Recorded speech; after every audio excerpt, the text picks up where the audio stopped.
Hello and welcome to this video. In this video you will learn how to debug your Node.js application using different options. I will show you two options. One is using VSCode and another one is using Chrome DevTools.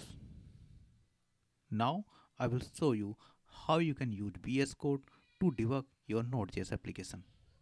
Add your application code in VSCode. Here I have created a simple project and I will use server.js to debug this application.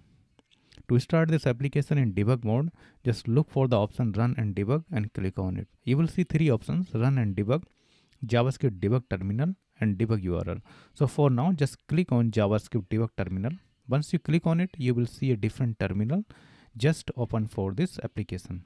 You need to start your application in this terminal. So I will start my application. Here my application has been started, and on the application startup, you will see some more options. On the top centers, you will see some options to debug this application. In the left bottom, you will see some options like Node.js process running, server.js, and at the bottom you will see some breakpoint options. Now you can add breakpoints in this code. So here on the line number 6 I will add one breakpoint. Now if I open the endpoint in the Chrome, it will take directly to the code. Here you can debug your application step by step.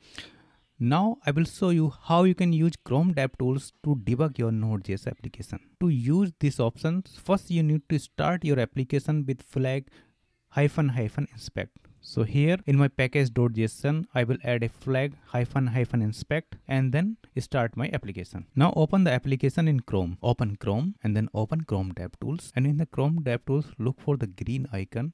This is the third icon from the left. Click on this icon and this will open a separate window. Here you will see different options: connection, console, sources, memory and profiler. So here click on the sources. In the left pane, you will see some options. Just click on the drop down and expand the files, and here you will see server.js. So now you can add breakpoints in this server.js. Let's, for example, just add a breakpoint on the line number 6. Now go to Chrome and open your endpoint. Now once you hit the endpoint, the debugger will take you directly to the breakpoint. That brings to the end of this video. Thanks for watching.